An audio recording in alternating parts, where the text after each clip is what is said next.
Okay. So we're going to go over uh, today's topic is Pesach Sheini, is the second Passover. Um, I hope you guys can all see me okay.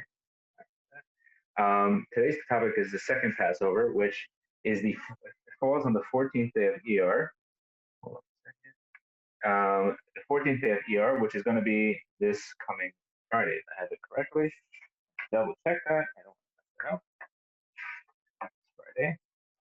All right, have the Jewish calendar handy. Yes, the 14th day of the year is Thursday night, Friday this year. And so we're going to go over a little bit of the history of Pesach Sheini, and we're also going to go over um, the some of the laws of Pesach Sheini, the second Passover. And of course, we're going to go through some lessons that we can learn from this second Passover, Pesach Sheini.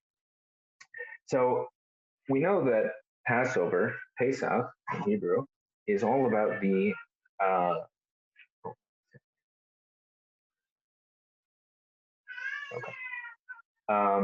we all know that Passover, the main thing of Passover is the Passover offering that was given.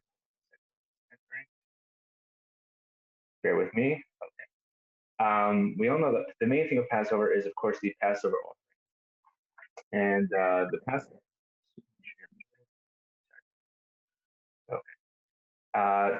The Passover offering, that was on the original Passover, of course. We all know that, right, God gave us the commandment to bring the Passover offering, and then following that, the next morning, the Jewish people left Egypt, right? So it was part of the Exodus was the Passover lamb. And the next time the Jewish people had the opportunity to give the to do the Passover offering, which is again is the main highlight of the Seder and the main highlight of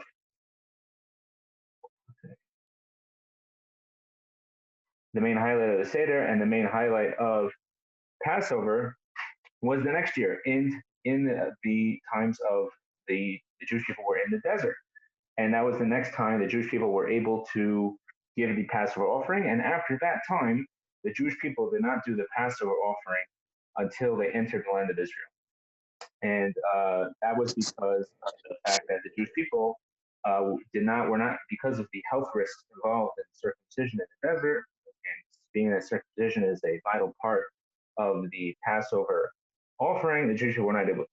So that first year, the Jewish people were supposed to do the Passover offering, and most of them did it, but there were a few people who were not able to do it. Why? Because there's certain laws involved with the Passover offering that prohibited certain people. What is the laws? The laws are that you have to be ritually pure, and being involved with you can't hear? No? Can everybody hear me? Thumbs up if you can hear. Okay, people can hear. I think if you can't hear, try making sure you access your audio properly. All right. Sorry about that. I'll try to be as loud as I can. Okay. So going back to what I was saying. Sorry. So the people, who were these people who could not access who were not able to, who were not ritually pure? So the Talmud has a debate that there are three opinions. Who were these people? Opinion number one, they were people who were carrying the bones of Joseph, right? We all know that Joseph was the one who promised the Jewish people, who swore to the Jewish people that they were going to be redeemed and there was going to be an Exodus. And part of the deal for that was that they had to bring his bones, right? That was the thing. They said, if you bring my bone, that once there's an Exodus, you're going to bring my bones to the land of Israel. He was buried in Egypt temporarily, and eventually he was to be brought to the land of Israel. So some people say that these people were carrying Joseph's bone, and therefore they weren't able to do the Passover offering. Okay. The second group of people that it was possible was the people who were involved with the tragedy of Nadav and Avihu. Who were Nadav and Avihu? They were the sons of Aaron, the high priest, who passed away. We just read about this past week's Torah portion, that they passed away during the inaugural service of the temple, and that was the year that that was the following year it was actually in the month of Nisan, right before the Passover holiday, and because they were involved with the burial of Nadav and Abihu, they were not able to be ritually pure in time for Passover. So that's another opinion. The third opinion is that there was somebody else, a random person who passed away, and they were involved with that burial, and because of that, they were not ritually pure. So what happened? They weren't ritually pure. They weren't able to participate in the Passover offering in the Seder. So they went to Moses and they complained to Moses that it's not fair. How come we are being left out of this? How come we are being left out? How come we are being left out from the the Seder and the Passover offering? So the Moses went to God and said, they're complaining that they're left out of a mitzvah, of a commandment. So Moses, God comes back to Moses and says that, you know what, they're right, and we're going to make a second opportunity. It's going to be called Second Passover. And 1 month later, after Passover, which is enough time to become ritually pure, 1 month after Passover, we're going to have another opportunity to do the Passover offering. So on the 14th day of ER, instead of the 14th day of Nisan, which is when usually we bring the Passover offering, you bring the second Passover, and it has the same exact laws, all the details, and you eat it with matzah that evening, just like you would the Seder. Eat it with matzah, eat it with maror, but you don't have to. There's no laws as far as owning chametz. There's no problems with having chametz. Obviously, during the actual Seder that you conduct on the 14th day of Passover, on the 14th day of ER, I'm sorry, that's not second Passover. You're not allowed to have chametz, but otherwise you're allowed to have chametz in the house. So it's a kind of a limbo state, and there's this idea of this, and that's the second Passover. Okay, and God said to Moses that, well, who is this for? Anybody who was ritually impure, or they were too far away from Jerusalem on the 14th day of Nisan to do the Passover offering. Since they were too far away from Jerusalem, they didn't have the opportunity. They're able to participate at this later date. Okay, so that is commemorated. So obviously now we don't have the temple. We don't have even the first Passover. So obviously the second Passover. Hopefully that'll change, right, with the coming of Mashiach.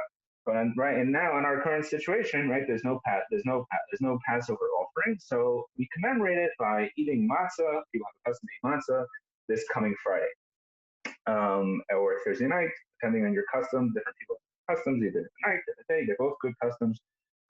It's not a mitzvah; you don't have to. It's a nice thing. You could eat it, the way you enjoy it. You could eat it with cream cheese, tomatoes, whatever you like. Okay.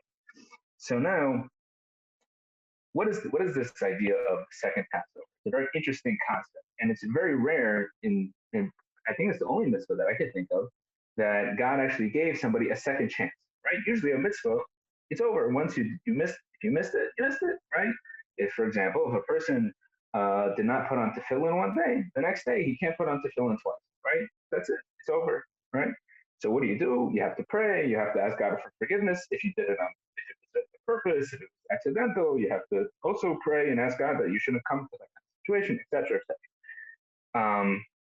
But in this mitzvah, we see that God actually gave a second chance. So what is this idea of a second chance? General, and specifically this mitzvah. So the previous Lubavitcher Rebbe, Rabbi Yosef Yitzchak Schneerson, had a very famous saying based on this holiday and this concept of a second chance. I'll say it in Yiddish and I'll translate it. It's Nitakin Farchalan. He would say that the lesson of Pesach Sheini, of the second Passover, is nothing is ever lost. That's the literal translation. Meaning it's never too late, right? There's always an opportunity to fix things. There's always an opportunity, right? That's the lesson of Pesach Sheini. And not only that, if we look in the Torah, second, somebody asked for the password. I'm just going to go over the password. Second, sorry about that.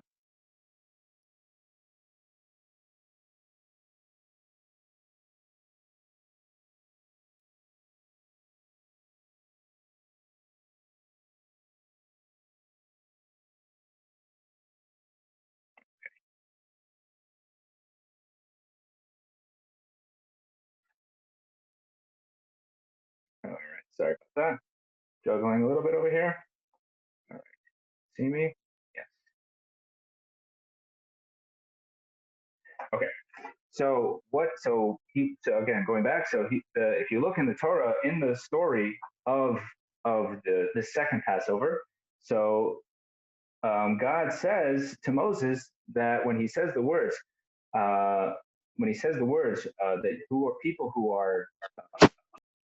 are impure or people who are far away, that they weren't able to participate in the first Passover, God says, even if it's lachem, even if it's your own fault, meaning even if a person was in that situation that, I'm sorry, people can't hear. Can everybody hear? People can hear? Okay, getting some thumbs up. I'm sorry if you can't hear. We're trying our best. So the okay, thumbs up. So the question is that so God says, even if it's lachem, even if it's for you, right? Meaning, even if you're tame, even if you're impure or you're far away, and it's your own fault. It's not because, like in this scenario, in the case of what happened in the desert, right? It was they weren't necessarily their fault, right? The people who carrying the bones of Joseph, or they were whoever. Make sure you're all muted. Thank you. Um, even if it's your own fault, God says that you're able to participate in the second Passover. So obviously, the lesson for us is quite obvious that even though that somebody is in a situation and they did something incorrectly, there's always an opportunity to correct it. Now, obviously, with Pesach Sheini, there's literally an opportunity to do over, so to speak. Right? Regularly, we don't have that. But the idea that there's never lost, right? That nothing is ever there's no lost opportunity. That's something that definitely that's a lesson that we could definitely learn. That there's always an opportunity. There's always going to be another opportunity. Now, going back to the story, right? The story is, like we said, it's not people who were doing something wrong, right? Feedback, is everybody muted?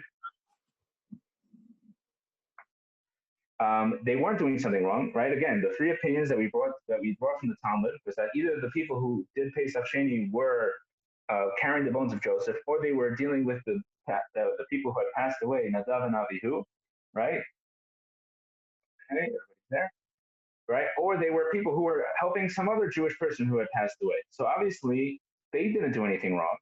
So why would we say that there's no why is this saying of this idea of it's never too late, nothing's ever lost, when what do you mean? That's not the story of what happened, right? What happened was these people, they didn't have an opportunity because they were actually doing the right thing.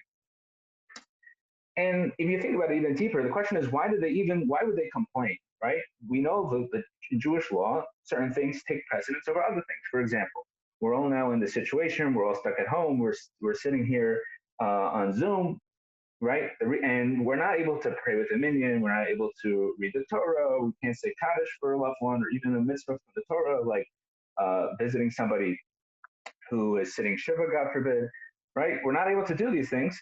But the Jewish law is very clear that pikuach nefesh, that the risk of another life, we're not able to do that. So we're not missing out, right, on those other mitzvahs. This is the right thing to do. So are they missing out? No, they're not missing. We're not missing out. We're doing another mitzvah. Okay, that happens. Sometimes mitzvahs collide. We have to make a decision, right? What's more important? Jewish law is very clear. For example, in our scenario, that life is most precious. In the scenario of the people of the times of the desert, the most important thing was these Jews had to be buried, etc. So we could see here that really this idea, there's something even deeper about Pesach Sheni, about the second Passover. Truthfully, even those who were doing the right thing, and they were, so to speak, missing out on one mitzvah in order to do another, they were able to improve on the mitzvah they had missed out. In other words, that it was, even though they had missed out on something, I mean, they also missed an opportunity. At the end of the day, they also missed the opportunity to participate in Passover, even though that they were doing the right thing, right? It wasn't their fault, and on the contrary. Nevertheless, God gives them also an opportunity to to get involved in that. Now, so again, what's the power of Pesach Sheni specifically? Now, what's the word Pesach, the word Passover, right, refers to the miracle in the times of the Exodus, right? That during the first Seder, the original Passover offering, that God said he's going to kill all the firstborn in Egypt, and God made a miracle, and it was only the Egyptians, right? And he literally passed over, right? Pesach means to jump or pass over the Jewish people's homes, right? They were marked with the blood of the Passover offering, etc. So the idea that we call the holiday Passover, we call the holiday Pesach, really shows on this idea of jumping and skipping, right? If you could use that word. So the idea of Pesach is that a jump means that you were somewhere and you skipped a few steps, right? You didn't go step by step by step to get to the other place. You skipped, right? You missed over a few steps. And the idea of Passover is this whole idea that we say in the Haggadah and the Seder that only God Himself was able to take the Jewish people out, right? Not an angel, not a seraph, other angels, not a messenger, right? It had to be God Himself because, as we know, the Jewish people really weren't deserving necessarily of the Exodus. They were on the contrary, they were in quite a low level. They were quite low that, in fact, we have to go through this whole idea. We talked about it a little last week, this idea of Sephira Omer. They have to count, they have to shine themselves, they have to improve themselves in order to get to the giving of the Torah. They weren't ready at that point, but God said, that's it. And God Himself, because God is omnipotent and He's beyond any problems, any things that the Jewish people have, He was able to bring them out of Egypt, right? But an angel that has to deal with the here and now, or a messenger from God, right? He would have to look at the Jewish people and judge them and say, well, maybe you, maybe not you, right? Or maybe nobody. But God Himself, there's no limits. So He was able to take the Jewish people. Now, if we take that Pesach number one, and we take that leap, no pun intended, into Pesach number two, that really Pesach Sheini, we could say, not just means the second Passover. Okay, you missed out, we got to do it again, right? Take two, as they say. And actually, we could say it's actually a double jump, right? Just a quick question to Michael Karsh. I noticed he was making a face as you were saying some of those facts. Okay. I was just wondering what's on his mind. If you could just speak up. Michael, you have anything to say? Any questions? No, I didn't realize my face was so revealing of anything. I was more just interested in listening. It's kind of noisy over here. That's why I got my mic off mostly. Okay. But you gotta ease up there, Michael. You gotta ease up because you're sending mixed signals, and I thought maybe you weren't in agreement with part of the lecture. Oh, no. I mean, I've just been enjoying it. Sorry, okay. If I sent a mixed message with my face, I could do this or something. Okay, fair enough. All right. So let's jump back in. So again, so now we could say that Pesach Sheini could actually mean a double jump, right? That Pesach we have one jump, and Pesach Sheini is even a double jump, meaning that we're skipping over even more. So what is this again? Getting back to this idea, what is a skipping? The skipping is really all about the fact that it's only God Himself could skip, right? When it comes to everybody else, they have to deal with the nature. Even angels, they have to deal with nature. They have to reckon with what's going on. They judge, etc. So when it comes to God Himself, there's no judgment, right? He has this connection with the Jewish people. That's really what we're getting to. That God has a connection to the Jewish people that nobody else has, and God has a connection to Jewish people that nobody else has, and nobody else could compare to. And because of that, there's a connection and meaning that's even deeper than mitzvahs, right? We deal with God on two levels. Let's just make it basic. We have a level where God asks us to do things. He asks us to put on tefillin, to light Shabbat candles, and to do the holidays. So that's how we can have a relationship on a very human, I guess you could say, on a more superficial level, but a more practical level as well, right? We're able because God gives us commandments, our conscious level, we're able to have a connection, not just on a soul level, but on a practical day-to-day level. However, sometimes God shows us that He's really connected to us, like a father is to a son, right? There's this deep, deep connection. And this second Pesach is really that idea, that meaning there's a double jump. There's even a jump that even beyond anything, even beyond the original Passover.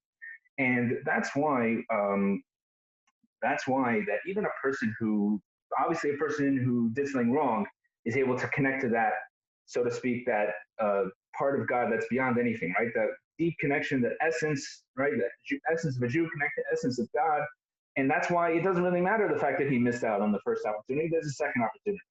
But when it comes to somebody who did something even correctly, now we're saying that even he has an opportunity to jump even higher, meaning even though that you missed the opportunity, we're also giving you an opportunity because you could connect to God on a deep, deep, deep level.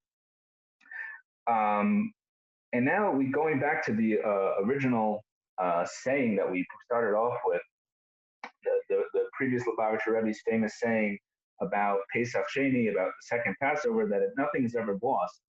It's very interesting, the terminology that he uses to say that nothing is never lost.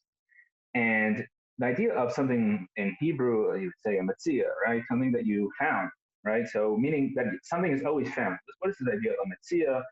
And really, something we would use the translation in English would really mean a windfall, right? So in other words, that the connection to God that we have on Pesach Sheini, on the second Passover, is like a windfall. It's something that's this double jump, right? Something that's so much deeper than anything that we could have on our regular day-to-day connection to God. Pesach Sheini shines this idea that we connect to God in a way that's a windfall, meaning we're not deserving of it necessarily, and something that's not necessarily connected to you, right? That's something that you're not able to reach on through your own intellect, through your own service of God, but God gives it to us as a gift, right? As a windfall. So we could even say that really there's this idea that if we could connect to God in a deeper way than we could ever connect, even on Passover, when we're jumping, this is the double. All right. Everything okay over there? Okay. All right. And just to kind of wrap it up, of what's the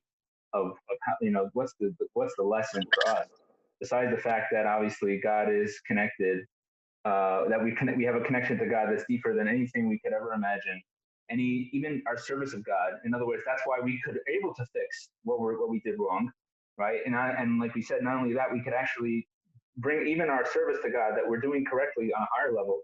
This idea that we're able to, even on things that we missed out, even though we missed out because we were doing the right thing, like we mentioned our current situation, right? This is very apropos. Our current situation, we're all sitting here, we're on Zoom, we're in our homes, we're missing out, so to speak, again, I use the air quotes, we're missing out on opportunities that really, we would love to have. We would love to be able to pray with a minyan. We would love to get together for Passover. We would love to get together for the second Passover. We would love to get together for a wedding celebration when it comes the right time for that. A bris, a shiva called, God forbid, whatever it is. All right. All right.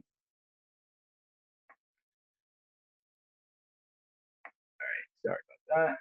Okay. So even we're all in that kind of situation where we're not able to do these things, and we're missing out, and we're doing the right thing, right? No one's saying that we should, God forbid, we should do something that's against health. We said the right pikuach nefesh is almost every mitzvah, right? Is pushed over for pikuach nefesh, for life, risk to another human being's life. But at the same time, Pesach Sheini tells us that there's still an opportunity here. There are new opportunities, right? That there's even a person, even these people like who are carrying the bones of Joseph himself, right? And we're doing the right thing, and we're doing a tremendous mitzvah, and they still miss Passover, even they were given another opportunity. So I think that the lesson for us is that we have to find the silver lining, so to speak, in whatever we're doing. So there's an opportunity to reach out to somebody who might need help in the current situation, whatever it may be, or people that we might have never come in contact with, or the relationships that we could strengthen over the phone. And everybody knows, or with our own families, we could even say, right, sometimes, people have a little more family time, they're able to strengthen those relationships. Whatever it is, there's always another opportunity. I think that's the lesson of Pesach Sheini, and for us specifically in our current situation. This is exactly what it's talking about. That we're in Pesach Sheini. We have a second Passover. It means we have an extra opportunity. It seems like it's something negative. It seems like it's something that you missed out on. The truth is, we're going to have that opportunity again. And yes, we're going to take questions. And I just the last thing I wanted to say was that we should be able to celebrate Pesach Sheini. Right? I mentioned earlier that we didn't have the first Passover offering because of we were not in the land of Israel with the coming of Mashiach. But the truth is that there's a debate in the Talmud: can you have a second Passover? Right? If Mashiach were to come today, will we be able to have a second Passover on Friday if there was no first Passover? Right? So the main thing is Mashiach should come and we should figure it out. Right? So hopefully, God will answer the questions. Eliyahu Hanavi will answer the questions. Elijah will answer the questions. Mashiach will answer the questions. But Mashiach should come and we should have an end to the Galus and to the exile, and we'll be able to celebrate Pesach Sheini in some form or another in Jerusalem. Okay, if you have a question, you can unmute, ask your question. Or you could text, type it if you're more comfortable. That's fine.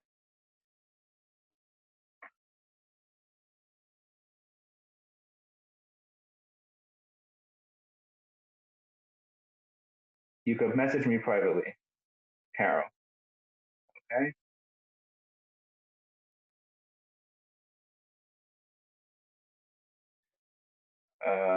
McLovin, you can message me privately on Facebook. All right. Okay. Any other questions in regard to the class? Feel free. Okay. All right. Any other questions in regard to the topic at hand?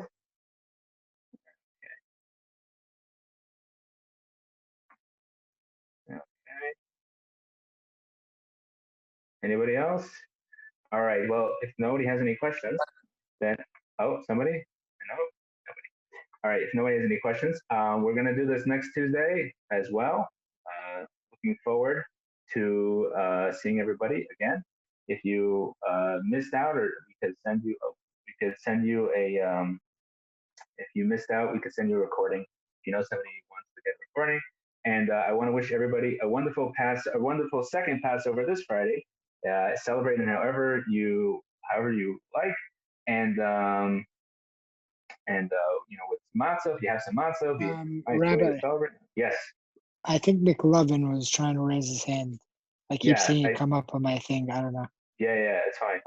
You can message me privately on Facebook. No, he's my friend. He has a question. I think. You have a question about the topic of the class? Yeah. So I know that we celebrated Pesach. I celebrated with thank God, with my girlfriend and her family. I was quarantined with her, and so I'm just a bit confused. There's a secondary Pesach, correct? It's not a secondary Pesach. It's called the second Passover. It's its own thing, and the idea is that people in the times of the temple, that they didn't have the opportunity to bring the Passover offering because they were either outside of Jerusalem or because they were ritually impure, then they have to God gave another opportunity to bring the Passover offering. So it's a mitzvah. So you're saying it's a mitzvah to do a second seder. Yeah, again, it's just talking about in the times of the temple that you weren't able to bring the Passover offering. It's specific to the Passover offering. It's not that we do the whole Passover. It's just that one mitzvah of the Passover offering, because it's so integral to Judaism, right? That's when the Exodus happened, was following the Passover offering. People wanted to participate and they weren't able to, so God gave another opportunity. Got it. But it's its own holiday. Rabbi. Yes, no problem. Okay. Anybody else? Question? Yes, I have a question. Yes. Who's talking? Do we celebrate Mother's Day? Who's asking? I can't see. Okay. You just say your name, or no? Okay. Carol is my wife. Okay. Do we celebrate Mother's Day? Mother's Day, it's an American holiday. If you live in the United States, you probably get a day off from work, or I'm not sure how it works. Is it Sunday? How does it work? I think it's Sunday. But you have off from work anyways. It's a very good thing. You should celebrate. Make sure your mother feels good, but you should make sure every day that she's happy. Every day that she feels thanked. And the fact that we have in the United States of America, we have a day that's special, shows on the fact that this country values parenthood, those things. That's not definitely a good thing. Do you have to? It's not a mitzvah, obviously. So you're asking a rabbi. It's not a mitzvah to celebrate Mother's Day by any stretch. But mothers are very important and treasured, and that's a good thing that the United States of America, that we have a day specifically for mothers. Always a good thing. Okay. Any other questions about the topic at hand? I have a question about Mother's Day as well, actually. Okay, getting into Mother's Day Frank? quickly. We're running out of time. This is Frank. So basically, let's say it's like your grandmother. Like you also have, is it like a chiyuv to also call her? Do whatever you want. It's not a rabbi question. Ask your mother. If she wants you to call her, call her. That applies to every day. Okay. Any other questions? Regards to the topic at hand, Pesach Sheini. All right. Pesach. Do you have any maror? I need some maror. Don't need maror. Okay, we're gonna end the call. Thank you everybody for joining, and looking forward to next week. All the best. Thank you. All right. Bye bye. Thank you. Thanks.